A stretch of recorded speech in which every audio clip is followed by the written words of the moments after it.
Good evening, everyone. Welcome to the third lecture of our Kuma International Architecture Month.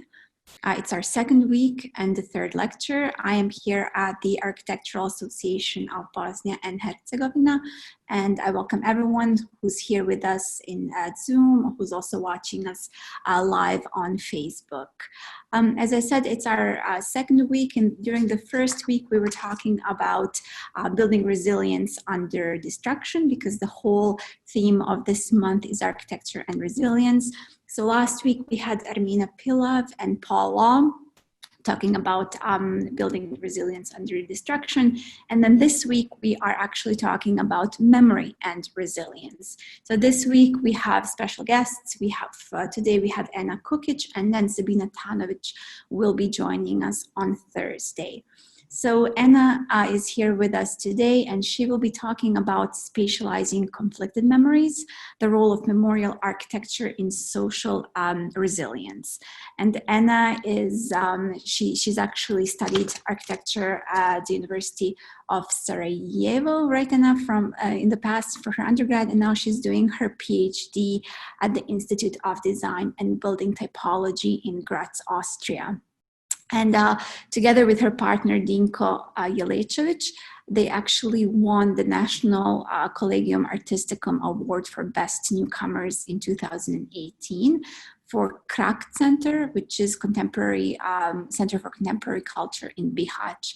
And Kuma is very familiar with Krak Center. We actually had a field trip recently to Bihać, and we were welcomed by Irfan Hošić. So I would like to take this chance to also say hi to Irfan. We're a very, very big fan of him. And so hi, Irfan. Coming back to Ena. So Ena is her work focuses on dealing with spatial fragments of collective memory, both in theory and in practice.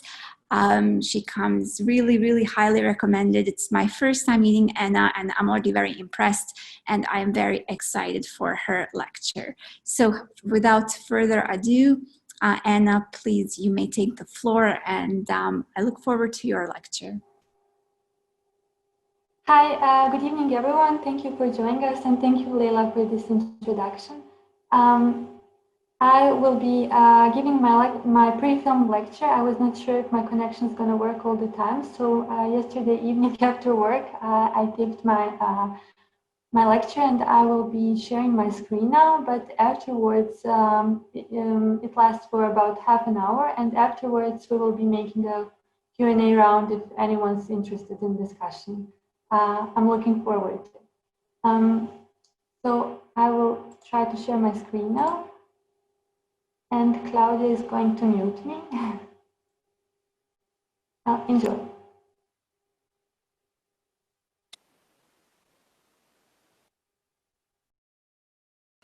Good evening, everyone, and thank you for joining us tonight for this lecture on architecture and memory, or more specifically on spatial fragment of collective memory, as I will try to show the importance of memorial architecture for social resilience. My plan for this evening is to briefly present several past and ongoing problems of memorialization in Bosnia and Herzegovina, and to show you two of my projects that were created as a direct response, or rather critique, to these existing issues.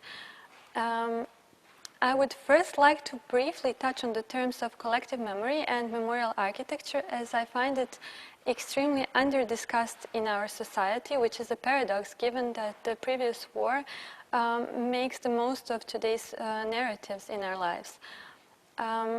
In contrast to the individual memories, collective memory is much more susceptible to manipulation and is closely linked to official state policies. It is the subjectification and also appropriation of the past.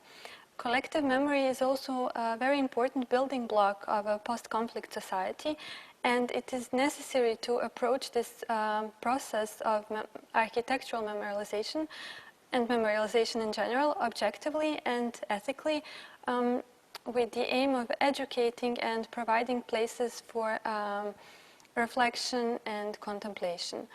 And about memorial architecture, a word about it itself, this typology is often perceived as a spatial manifestation or a spatial framework for collective memory, for existing collective memory, but sometimes it works the other way around. These monuments tend to shape the collective memory retroactively. And memorial architecture could also be described as the places where the memory of a nation or a society is particularly evident. Over the years that I have spent studying and researching culture of remembrance in Bosnia and Herzegovina and neighboring countries, I began noticing difference between single case study problems and repeated patterns of behavior in memorialization. Of course, our local society is by no means unique in this. This year we have witnessed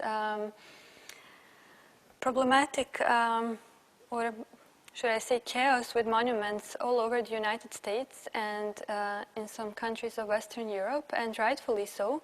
I think this year really showed us how important it is to discuss and continuously challenge decisions about what, or rather who, should be publicly, institutionally remembered and in what way. But anyway, to get back to our problematic patterns of behavior with memorialization, in order to focus on larger thematic problems with memorialization in Bosnia and Herzegovina, I decided to present it through 4 different larger topics. So ethnic and religious appropriation, neglect and/or destruction, in lack of a better word, weaponizing, and touristification. And as already stated, none of these is unique or exclusively reserved for our geographical area, but it is at this place that their combination works as a fuel for deepening social divisions and preventing our society to flourish over 25 years after the war. And therefore, acknowledging and fighting this war on memory is something I find essential for the social resilience. So let's start. For those of you joining from outside of Bosnia and Herzegovina or with little or no knowledge of these objects, I will try to introduce them briefly. Stečaks, or in plural stečaks, they are medieval monolith tombstones scattered around the overall territory of today's Bosnia and Herzegovina, parts of Montenegro, Serbia, and Croatia. And numbering a total of 70,000 tombstones and dating from the 12th to 15th century, they make an ideal example of shared cultural heritage. Because people belonging to all 3 main medieval religions, Catholic, Serbian Orthodox, and Bosnian Church, as well as the people from all different ethnicities or social strata, were buried underneath them. The physical appearance of a stečak is monolithic and of prismatic shape with flat or a gable top roof. It is always made of stone, with or without pedestal, horizontally or vertically positioned. Sometimes some of these monuments bear inscriptions. Some of them are in extinct Bosančica script. Others are in Glagolic or Latin. The most famous motif is certainly the image of a man standing with his right hand in the air. And some of these motifs can also be classified as architectural ones. Sometimes these monuments were perceived as buildings, and then their decoration was made according to that. So they had columns or arcades engraved in them. And what I find very important is they participated in the formation of the visual culture of death. The interconfessionality of stečaks is one of their most remarkable features, and that fact, of course, does not come without a burden. It is also a reason of different confrontations, different opinions and opposing views as to their archaeological, artistic historical interpretation. And these confronted interpretations, they somehow coincide with the creation of nation states and rising national awareness in Bosnia. All four countries which house these monuments claimed the ownership of statues, which is one of the many stumbling stones between, in the relations between these countries.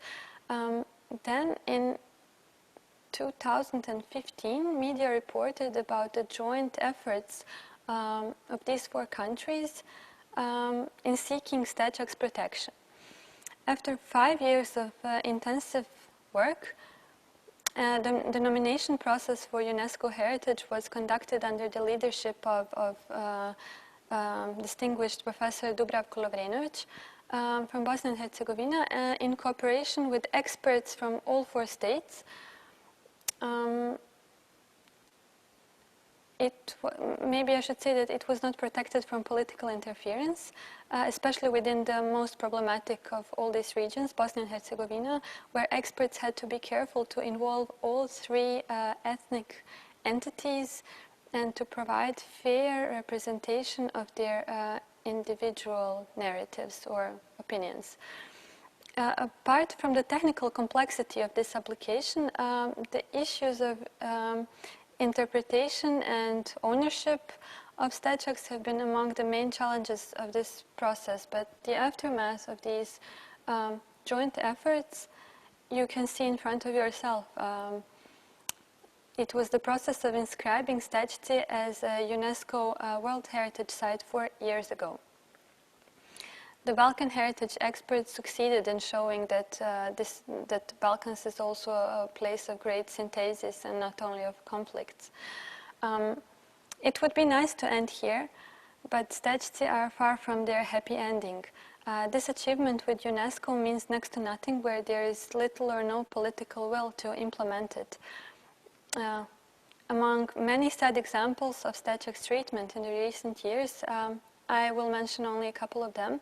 As you see on the photo, this is one time where they were partially destroyed and removed to the side of the road by private investors who were building a hotel on this location, on this protected location.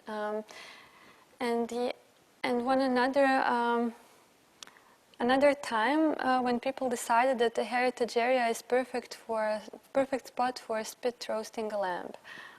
Or maybe a time when somebody tried to sell one of the statues online for 600 euros.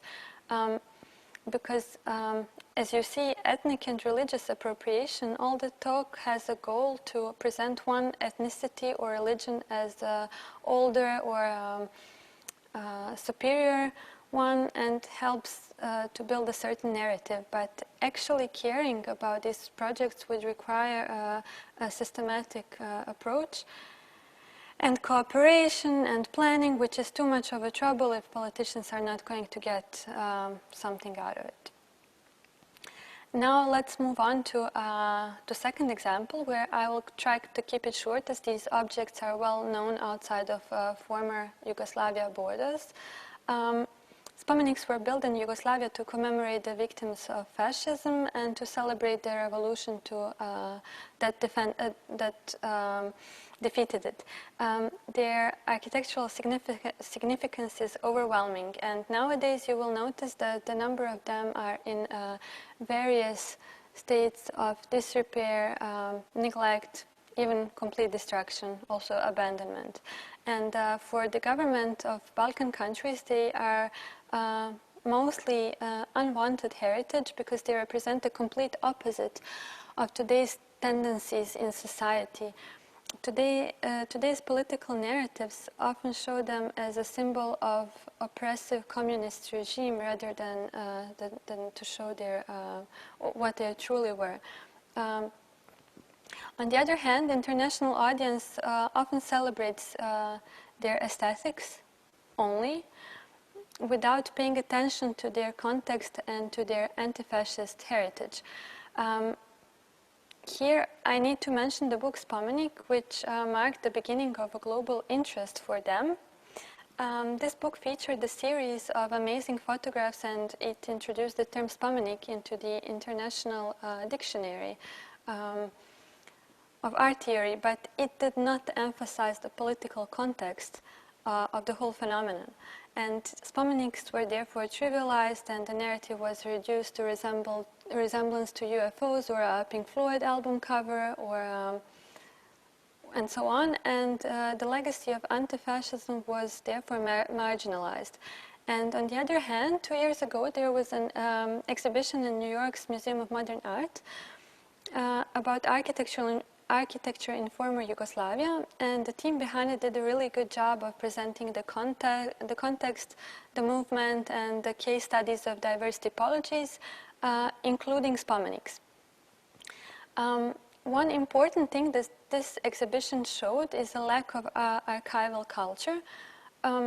Many noted buildings, such as, for example, Skanderia, were not included in this exhibition due to the lack of original material, a decision which I personally find problematic, but is something to be learned from. And speaking of lack of archival culture, a couple of months before the exhibition, there was a massive landslide on one of the monuments on Tjentište, which you can see here in the photo, and one of these Spomenik sites was damaged, and the shocking revelation became widely known. The authorized institutions did not have the plans, the documentation necessary for planning the repair, and even if this documentation was destroyed completely during the war, it was 23 years ago. And the fact that nobody produced technical documentation in these 23 years says a lot about systemic neglect of these buildings. And my personal experience testifies to that. During 5 years of studying architecture in Sarajevo, not once did I learn about these structures. And in 2 weeks, in New York, other sides of the world were more fruitful for learning about them than state-supported official curriculum of the Faculty of Architecture. As I said, the problem of this neglect is to be perceived as a systemic and all-encompassing one, and not just political. And treating Spomeniks as a beautiful backdrop for advertisement or for commercials or selfies is also neglect of their historical context. Yes, here you can see the examples. They were variously used by different companies and marketing teams, artists of various kinds. But I would like to continue to topic number 3, and it regards the post-war monuments. Post-war meaning the monuments made after the last war. More than 2,100 different monuments and memorials were erected in Bosnia and Herzegovina after the last war. But only 2.8% of them is dedicated to multiple ethnical or religious groups. That means that almost that 97% of all monuments are built exclusively for war victims of the same ethnicity, even in places where victims were of diverse origins, which would mean misrepresentation or falsification. Here in the city of Brčko, you can see 3 monuments, and each of them is dedicated to one specific ethnical or religious group, and they're located within a short walking distance from one another. These new monuments are mostly built in years of political elections, such as this one. You have all seen Alija Izetbegović quotes in Sarajevo's center municipality, and they serve to fuel to ethnic separations as a political weapon, hence the name weaponization, which I chose. This also reflects on their aesthetical quality, and they are almost always or very often designed by politically chosen authors and without competitions. And they mostly take form of religious or national or ethnical symbols, and to be quite direct in their intentions to divide and not to commemorate. mostly they are erected without architectural competitions, but even when they are, chances are small that the officials will approach the subject objectively. And while I could name at least 10 of such cases, a perfect example would be a student competition for a local monument to soldiers, organized and supported by Sarajevo Center municipality and Faculty of Architecture. One could argue that students whose curriculum lacks any learning program for culture of remembrance are not able to approach the task with necessary sensibility or objectivity. But the real problem here was the precondition of this competition. The monument had to take a form of the lily, a national symbol. As roughly translated here, when creating the basic idea of the monument, it is obligatory to focus on the stylized motif of a lily, which should be recognizable in the concept. The question was only choosing the right material and size for this interpretation. What was important was the form and not the substance or essence. And the Faculty of Architecture, as a public institution, they legitimized this approach with their participation. The same project was supposed to be built 2 years before, when a road construction supervision company was chosen and paid by the taxpayer money to devise a concept for a 20-meter high lily monument. The form has a function here, or maybe it would be appropriate to say the form follows the function, and the function is to show dominance of one specific group, hence the symbolism. While commemoration, education, reflection, or contemplation are not really the function of such objects. And as a reaction to this lack of commemoration culture, and together with my partner Dinko Lečević, we devised a project for a monument which we submitted to one problematic competition earlier this year as a critique and therefore deliberately not following along the guidelines for this competition. Considering the collective trauma and socio-economic context in which the residents and visitors of Sarajevo find themselves, we believe that the design of the main square should fulfill several functions, be a space for remembrance and contemplation, and suggest a didactic role of aggression against Sarajevo, and also point out to a much needed course of action in a community that has been building monuments for the last 25 years that did not fulfill their basic purpose. Poetry and landscape design play lead roles in this project, but I will not be presenting the whole project, for I would need a few hours to properly explain the urban and political context that we were reacting to.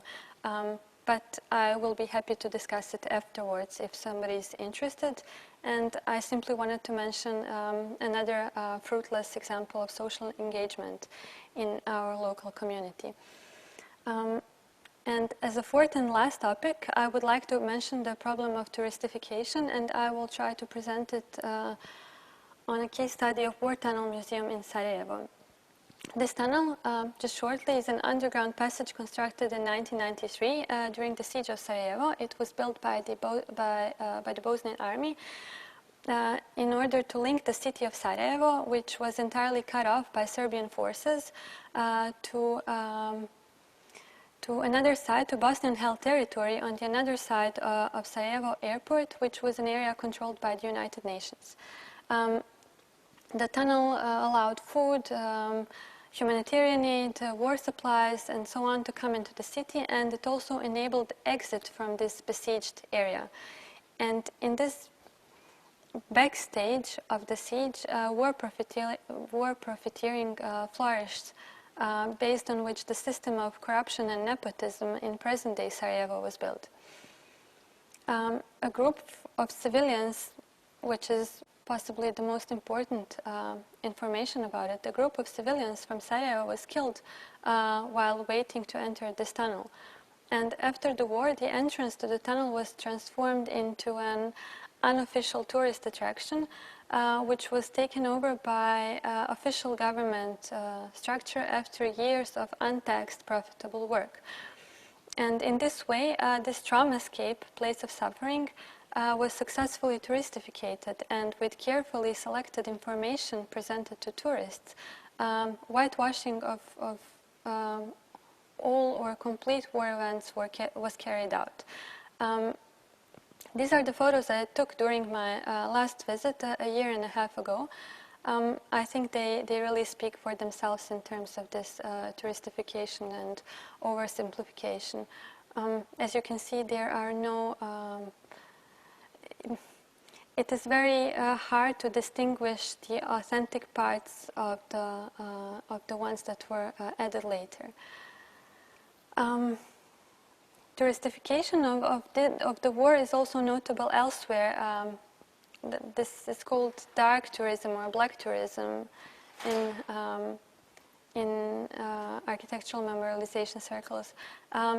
Some of the so-called war tours arranged for people who are eager to visit war heritage are, for example, Times of Misfortune or Mission Impossible tours and so on.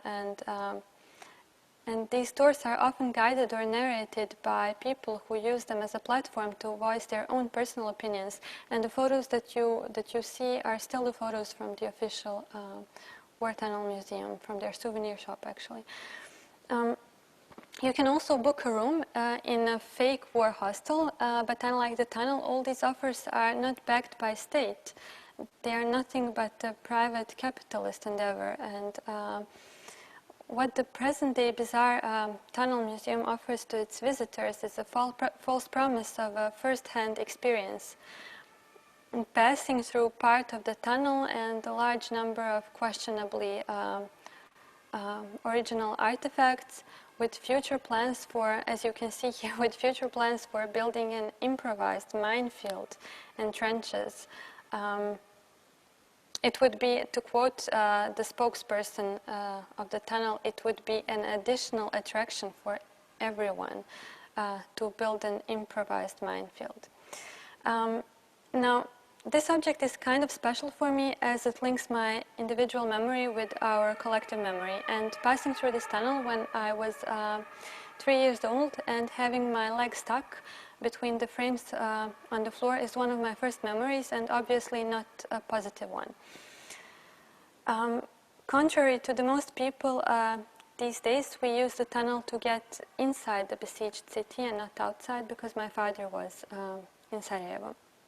So I would like to shortly present you my master thesis. In the last 3 years, since I graduated, this project has been awarded several international recognitions and featured on several architectural platforms, which introduced me to many possibilities to discuss this problem and the problematic handling of our war heritage, which I'm incredibly grateful for.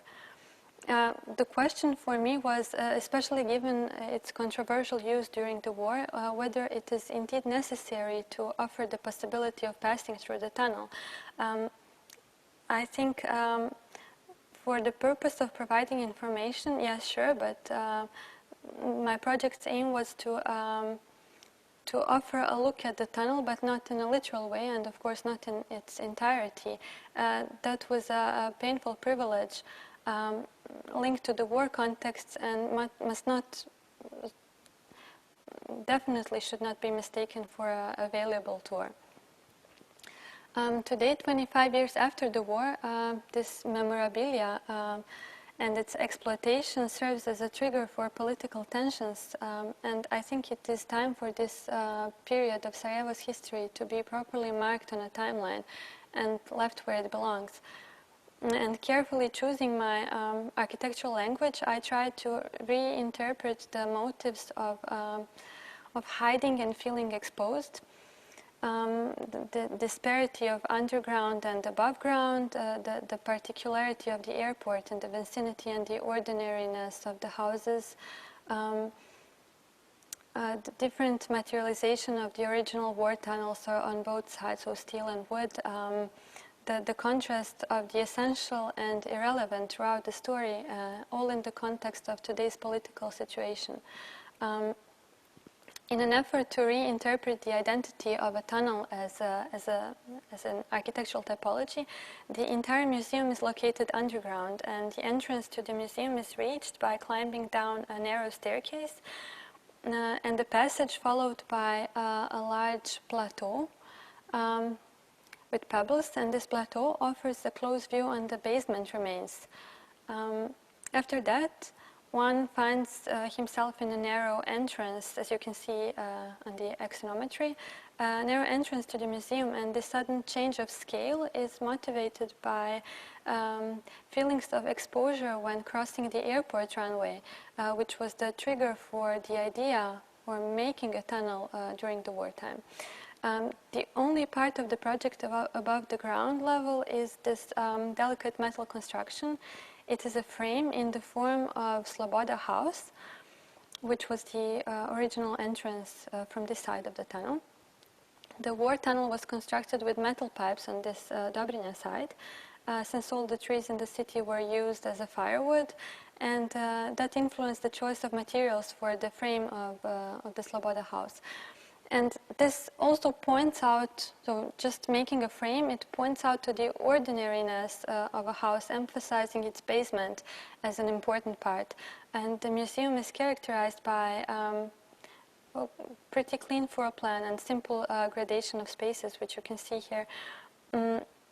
From the interior of the hall, it is possible to experience this plateau and the Sloboda House from another angle, after which visitors could enter a new tunnel.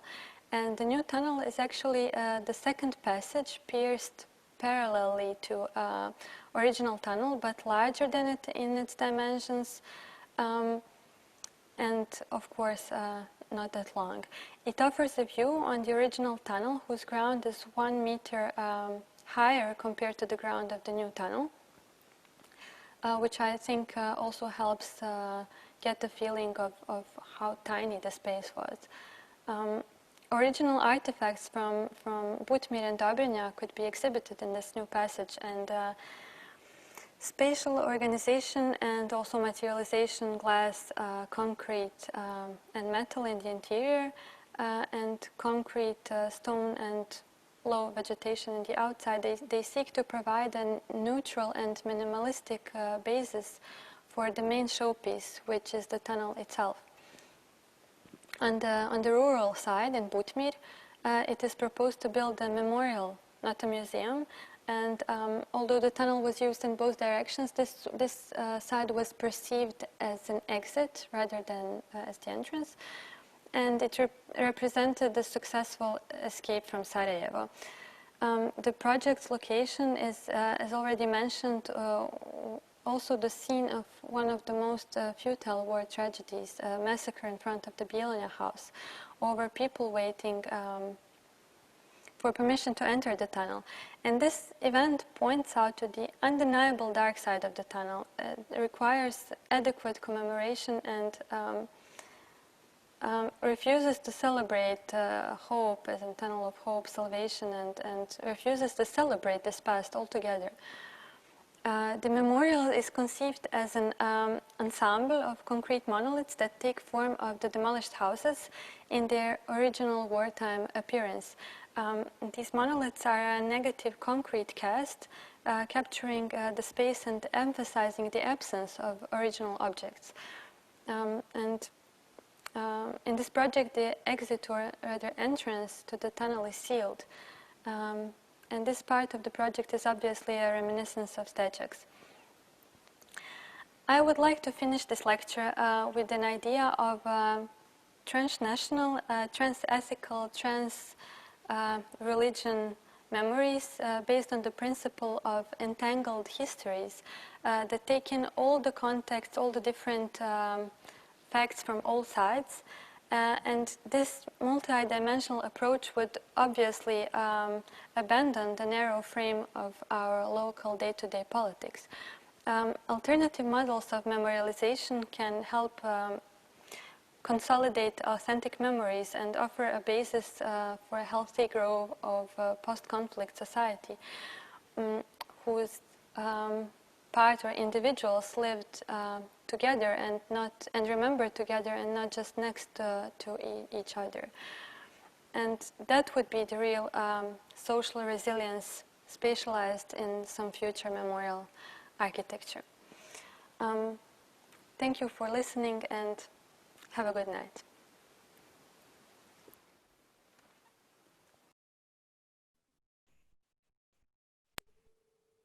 Oh, thank you. Thank you, Ena, for this really amazing lecture. I have so many questions for you, but before we get to that, I would really like to open up the floor to the audience. So both the people who are present in the Zoom chat room, you may, perhaps if you feel more comfortable, you may type your questions in for Ena, or if you would also like, you may ask her in person. Now you can turn your mic on, or we can also see if we have any questions on Facebook. So anyone, would you like to ask Ena a question? So maybe in the meantime, while we're waiting for questions, I wanted to ask you one myself. I mean, you're tackling kind of a very important topic that, I mean, you know, the current political context in Bosnia. You've studied here, you're from here, and you also know the reality of how things get built in a sense, and you've also talked about that. So I wanted to see you talk about this idea of participatory architecture, of like community building, of showing multiple narratives. And I wanted to ask you, do you think, first of all, do you think that's possible given the current, let's say, political situation? And if so, how? What was your experience like? I know that you have been in touch with some political bodies in Bosnia, and you're pretty vocal when it comes to certain opinions.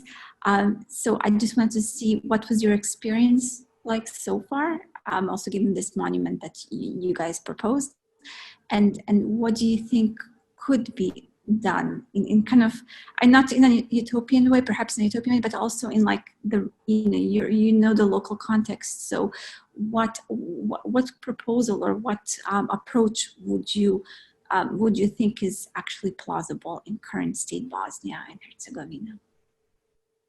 Thank you, Leila, for many interesting questions. I will probably forget half of them until I get to the answer. But yes, I find this social engagement is very important. And I have a luxury of living here, so that means I'm not dependent on my position in Bosnia and Herzegovina. It's not an existential question. I don't have to fear about my job or my or jobs of my family. And I know that it's an issue there. And I cannot blame people for staying silent, and I'm using the platform that I have for talking about many problems, and also when I can invest my time in doing projects voluntarily, like for Krak that you mentioned, or also hi to Irfan from my side too. I think it's very important that we do things that in a way help us cope with the problems that we carry with ourselves. Although I live here, I'm constantly informing myself about the situation in Bosnia, as we previously discussed before this meeting. It is impossible for me to distinguish my life here from my life there, because it's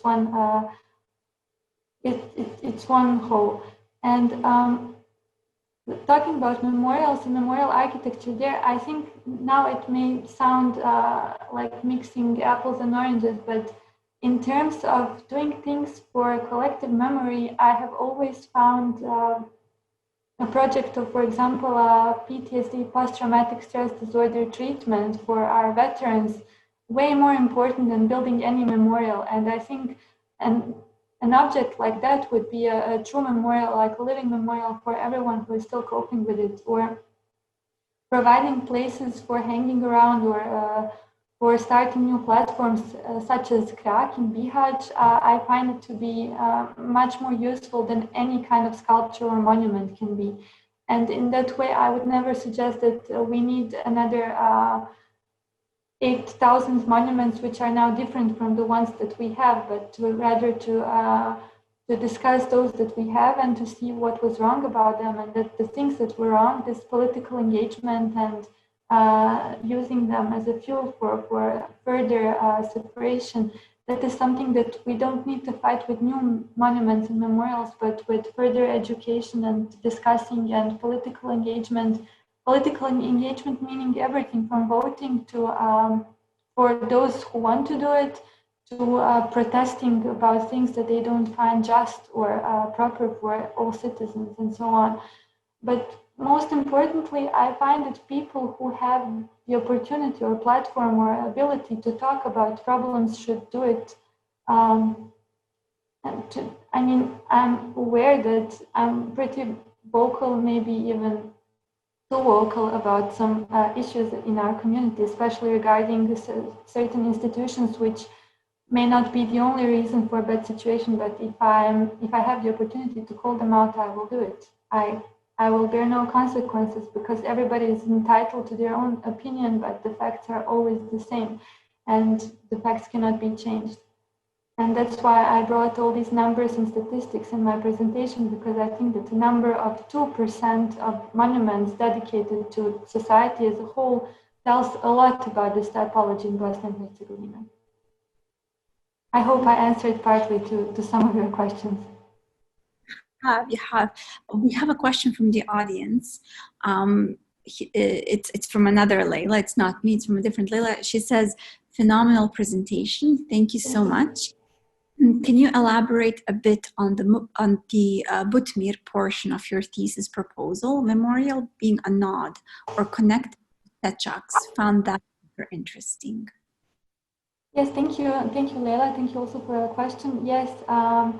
It's a clear reference to Stechaks, not only because of their monolithic appearance, but because of the time which I believe I presented in part when I talked about ethnic and religious appropriation. Stechaks stand for something that was like a collective remembrance. As I said, people from all different ethnicities and different social strata were buried underneath them, and that interconfessionality, interethnicity, or transethnicity, that is a notion that I would like to keep that I wanted to keep in my project. And the reference to these mummified spaces, like Egyptian mummies, they can be found in works of a British artist, Rachel Whitehead, who built a monument in Berlin and some other cities. She tried to capture the negative of spaces, and I clearly used her as reference, stated in my diploma, but also, of course, Stechaks were my main reference. Thank you. Listen, amazing. Thank you.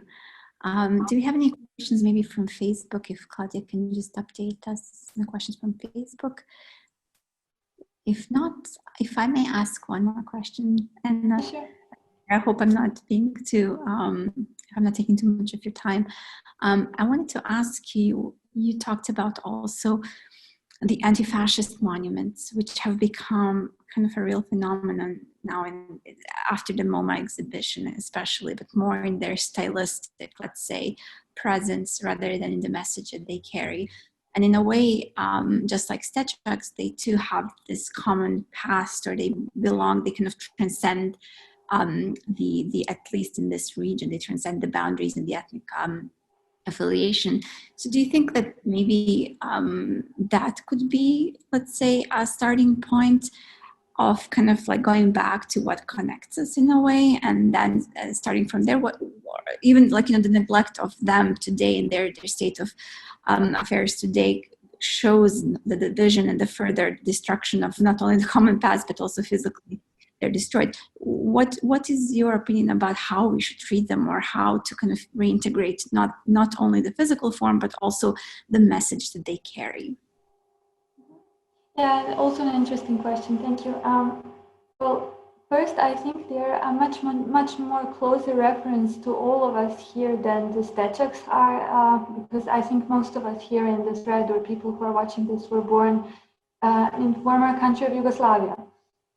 I was born in Sarajevo, which at the time, 29 years ago, was part of Yugoslavia. And of course, whatever our personal opinions about this country or its leadership were, there are some things that are undeniable. And this artistic movement of spomeniks, its significance is overwhelming. Not only that the visual appearance, their aesthetics were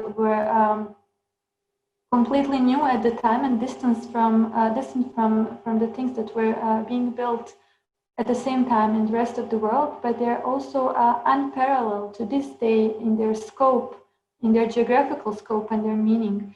And I think that heritage, it is very, it was a tendency to somehow erase it or to remove it from our day-to-day talk when talking about memorialization, because we had this large war in the 90s, and then afterwards what happened was as if we never learned as a collective, as the collective never learned from anything that happened before. These monuments were built, so I think no war monuments could be just one-sided. You have to commemorate the victims, and if you are on the side that won, and every side think of themselves as the winner side, they have to also celebrate this victory. And I think the public participation or the citizen participation was super important for these spomeniks in ex-Yugoslavia. And I'm very happy that you will have the opportunity to hear Sabina Tanović on Thursday. I have her book here, her latest book on monuments, where she writes about how this public participation is the essence of a good monument, because the monument can only fulfill its function if the people are going to engage with it. And there is nothing more invisible or unnecessary as a statue that just stands on some pedestal in the middle of the city, and everybody passes right next to it, and nobody has any kind of connection to what happened there. And I think as a collective, as a nation who has a large collective trauma from the past war, but more than that, from the post-war transitional period, which lasts to this day, this memorialization is a very under-discussed topic in our region, in our country. And yes, I think bringing spomeniks back into this discourse should be a first step in a good direction. Thank you, Ena. And I really enjoyed your lecture. I really enjoyed talking to you. Thank you so much for taking the time to be with us today. If there are no other questions, I didn't see any more questions. I wouldn't want to take up any more of your time. We do continue our Kuma International Architecture Month on Thursday. And like Ena was saying, Sabina Tanović is going to be with us. So we're continuing the discussion about memory and resilience. So I'm sure Sabina will also tell us a little bit more about her recent book as well. So Claudia says also, thank you so much everyone for being with us tonight. And I also wanted to say that in front of Kuma International, we would like to thank all of you who are watching on Facebook, on Zoom. And thank you so much to my students as well who are here, and for everyone else who's made the time to join us. We do hope to see you on Thursday again. And Ena, it was such a pleasure. We do hope to see you very soon in person in Sarajevo. So thanks everyone, and have a good rest of the evening. And see you on Thursday. Same time, same place, same channel. Thank you. Have a nice evening, you all. Thank you, Ena, so much. Thank you for the lecture. It was great. Thank you. Thank you for inviting me. It was a pleasure. And thank you for everybody who is saying thank you right now. It's like a usual ending of the Zoom call. Bye, and then 13 more byes. Hola, Leila, Sabs, Almina Mehovic, Azra Dubravčić, Nasir, so thank you all. See you on Thursday.